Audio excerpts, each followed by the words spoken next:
Hello everyone. So I welcome you all to another blog of Gauri Krishna.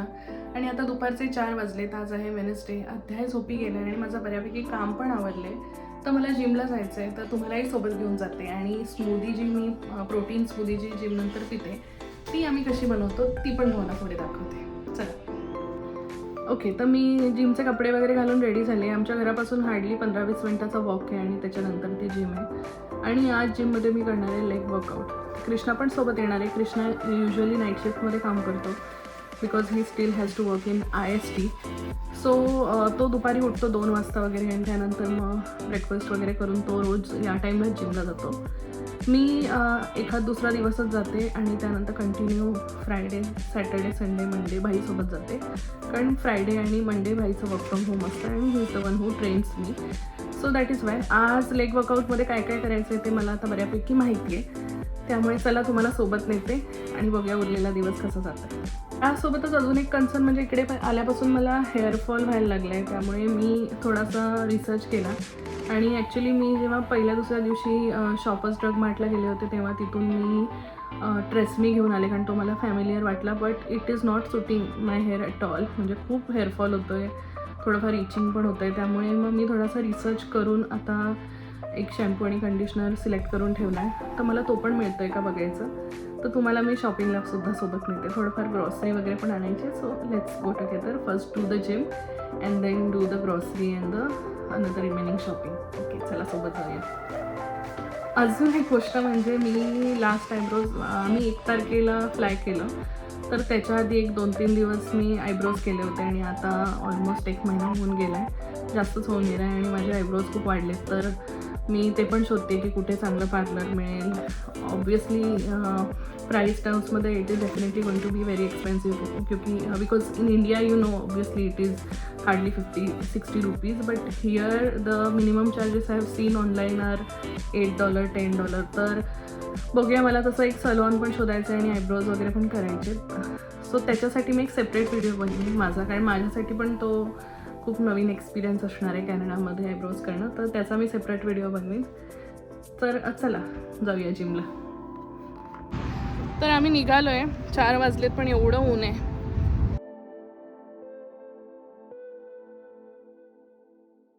तर आम्ही आता रस्ता क्रॉस करतोय. रस्ता क्रॉस करताना मोबाईल बघू नये मम्मी म्हणते, पण ब्लॉगर्सना बघावं लागतो. आणि ॲक्च्युली मोठ्या व्हिडिओजमुळे थोडा शॉर्ट व्हिडिओजकडे दुर्लक्ष होतं आहे. But trying to find out the way. तर कृष्णा, मी ह्याच्यामध्ये विचारलेलं ना व्हिडिओमध्ये की बघायचं कुठे असतं. तर मला कळालं कमेंट थ्रू आणि मेसेजेस थ्रू की लेन्सेसकडे बघायचं असतं, स्वतःकडे नाही बघायचं. ते तिकडे लॉन्ड्री मॅट आहे जिथे पैसे देऊन तुम्ही कपडे धुवून घेऊ शकता. आता हे समोर जे पॉप्स कॅनेबीज म्हणून तुम्हाला दिसत आहेत, तर आम्ही चुकून ग्रॉसरी शॉप समजून या दुकानामध्ये गेलो होतो. तर हे दुसरं काही नाही, तर हे वीड म्हणजे गांजाचं शॉप आहे आणि इथे गांजा लिगल आहे. तर आम्हाला चुकून आम्ही तिकडे गेलो. मी म्हटलं हे काहीतरी वेगळं दिसतंय तर आपल्या ऑडियन्ससोबत शेअर करावं. ही आहे आमची जिम, क्रंच फिटनेस.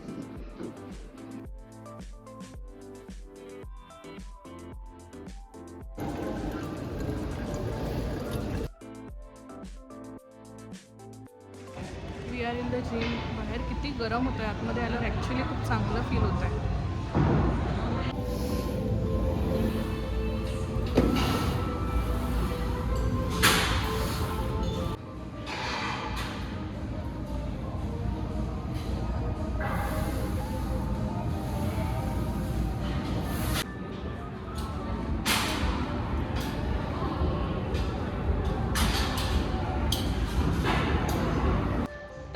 वर्कआउट झाले, लेग वर्कआउट झाले, त्यानंतर मी स्टेअरमास्टर पण केले आणि आता आम्ही सॉनामध्ये चाललो आहे. तर तुम्हाला दाखवते आतमध्ये सॉना वगैरे कसं असतं. बाहेर इथे टेम्परेचर सेट होतं. तर चला मग 10-15 मिनटं मस्त सॉनामध्ये बसूया. तिथे बसलं की ना खूप रिलॅक्स वाटतं आणि झोप पण खूप छान येते. इथे टेम्परेचर दिसते आणि आतमध्ये असे बेंचेस वगैरे आहेत बसायला आणि इथे हिअर इज द डिवाइस.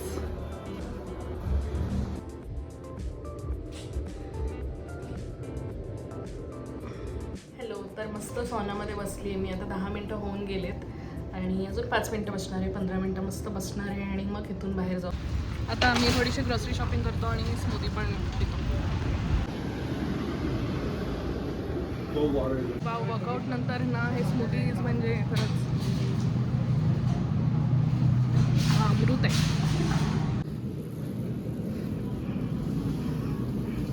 आधी डोलरामामध्ये जायला हवं होतं आय थिंक. तर कृष्णाला खूप ऑफर्स वगैरे लावायची सवय आहे, त्यामुळे त्याला माहिती असतं कुठे काय स्वस्त मिळतं. तर सगळ्यात पहिल्यांदा आम्ही फूड बेसिक्समध्ये जाऊन तिथून मशरूम्स घेतले, कारण त्यावरती ऑफर होती. आणि फॉईल पेपर घ्यायचा होता, तर मग डॉलरामामध्ये त्याला माहिती होतं की फॉईल पेपर सगळ्यात स्वस्त तिथे मिळतो. मग आम्ही त्यासाठी तिथे गेलो आणि बाकी जे ड्रायफ्रूट्स वगैरे घ्यायचे होते त्यासाठी आम्ही एका दुसऱ्या होलसेलच्या दुकानामध्ये गेलो.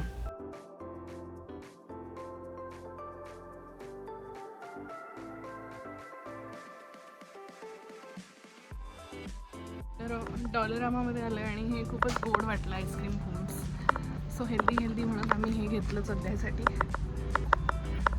ते जे चॉकलेट म्हणून घेतले ते ॲक्च्युली मार्शमॅलो आहे, तर ते मला ट्राय करायचं नक्की काय आहे. आय होप जास्त शुगर नाही आहे, पण बघायचं. कारण ते लहानपणी ऑस्वर्ल्डमध्ये त्या पेंग्विनला खाताना बघितलं खूप जास्त मार्शमॅलो, त्यानंतर कधीच ट्राय नाही केलं.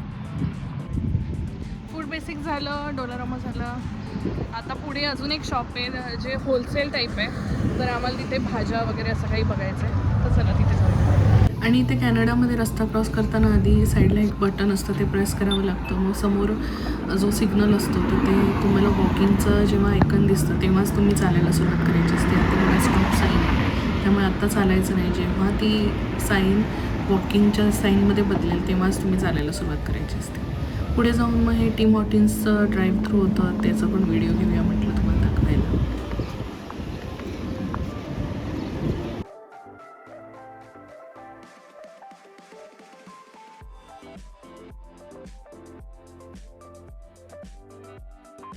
मग नंतर आम्ही या होलसेलवाल्या दुकानामध्ये आलो. आम्हाला वाटलं होतं इथे आम्हाला भाज्या वगैरे मिळतील, पण इथे भाज्या वगैरे काहीच नव्हतं.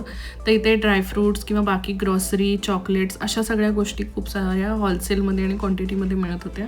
आणि या सगळ्या गोष्टी इथे लूज होत्या. तुम्हाला जेवढ्या पाहिजे तुम्ही तेवढं बॅगमध्ये घ्यायचं आणि मग त्याचं वेट करून त्यानुसार पे करायचं. आणि इतके सारे पास्ताचे प्रकार होते, खरंच मी डोक्याला हात लावला.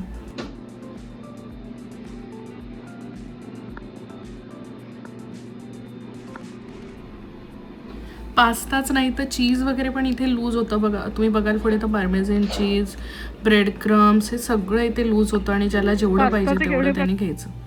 मग आम्ही थोडे खजूर वगैरे घेतले.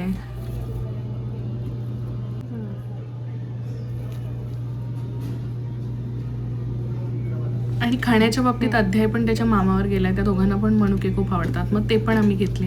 आणि एवढंच नाही तर इथे लिटरली वे पावडर, पीनट बटर या सगळ्या गोष्टी पण लूज मिळत होत्या. एवढंच नाही तर हनी वगैरे त्याच्यासाठी पण असे नळ टाईप होते आणि हनी वगैरे पण इथे लूजच मिळत होतं. मग आम्ही अजून ऑलमंड्स वगैरे घेतले.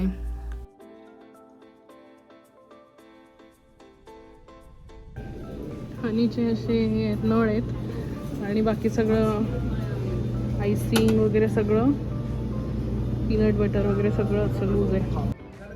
हो, जिम नंतर आमचं ग्रॉसरी वगैरे पण घेऊन झालं, माझं शॅम्पू कंडिशनर पण घेऊन झालं. आता भाई आलाय घ्यायला, तर आता घरी जाऊया आणि बघूया पुढे काय होतं. तर आता संध्याकाळचे 7:45 वाजले होते आणि भाई ऑफिसनंतर डायरेक्ट आम्हाला इथे घ्यायला आला होता. मग आम्ही सोबतच सगळे घरी गेलो. तर भाई रोज कॅनडावरून USA अपडाऊन करतो. त्याची कंपनी डेट्रॉईटमध्ये आहे. मग सकाळी तो 7:30 वाजताच घरातून निघतो आणि मग संध्याकाळी परत येतो.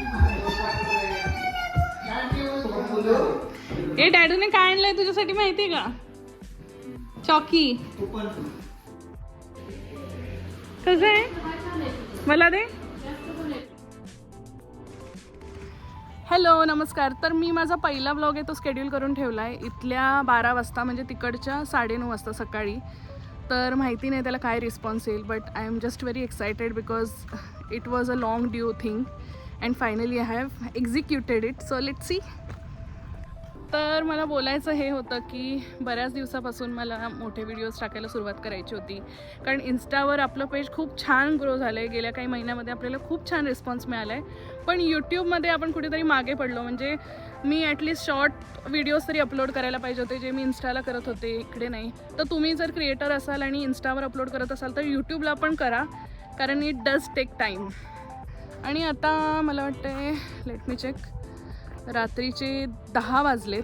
आता घरी जायचं आहे, अध्यायला झोपवायचं आहे, थोडंफार ऑफिसचं काम जे काही राहिलं आहे, उद्याचे टास्क वगैरे पाहायचे ते करायचं आहे आणि झालं, मग then will call it a day.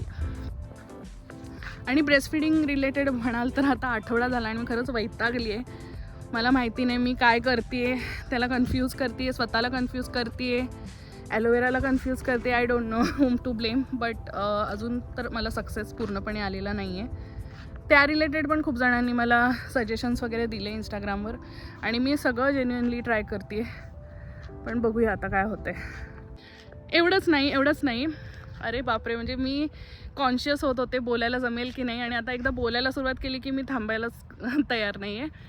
पण एवढंच नाही, पण तुम्हाला माझी वेट लॉस जर्नी पण बघायला मिळेल की मी वजन कमी करायचा प्रयत्न करते. 1-1.5 किलो कमी पण झाले पण नक्की म्हणजे माझं काय डाएट आहे, वर्कआउट काय आहे, हे सगळं तुम्हाला बघायला मिळेल. आणि अजून एक काय होतं ना की व्हॉइस ओव्हरवर बोलण्यामध्ये फरक पडतो, कारण तुमचे व्हिडिओज ऑलरेडी रेकॉर्डेड असतात, तुम्हाला फक्त मागे बोलायचं असतं. पण असं समोरासमोर बोलणं इज रिअली डिफिकल्ट.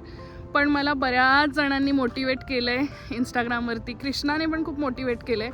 आणि मला वाटतं कायच तुमच्या इन्सिक्युरिटीज तुम्ही किती दिवस तुमच्या जीवाशी ठेवणार आहे. म्हणजे ही डबल चीन, जे काही फेस फॅट असेल किंवा काही तुम्ही तुमच्या वजनाबद्दल, आवाजाबद्दल, कशाबद्दलही कॉन्शियस असाल, आय थिंक नका कॉन्शियस राहू, जस्ट पोस्ट इट आणि जाऊ दे बाहेर कंटेंट. हळूहळू तुम्हाला पण सवय होईल आणि तुम्ही पण बेटर होत जाल जसे दिवस जातील तसे. त्यानंतर आम्ही घरी आलो आणि दुसऱ्या दिवशीसाठी ओव्हरनाईट ओट्स वगैरे बनवून ठेवले. अध्यायची काही झोपायची चिन्ह अजूनही दिसत नव्हतं. कसं झोपतोयस बघू दे, कसं झोपलेला सत्ता खाली. अध्याय तुला झोप नाही आली का रे? पे नाही प्यायचं ना, बंधू आहे नाही प्यायचं ना, अजिबात प्यायचं नाही ना. हो उलटी होईल. हे काय आहे रे साईडला, हे काय आहे? मशीन आहे. आणि बाबा काय करतायत? काय करतायत बाबा? आणि आजी काय टाकते?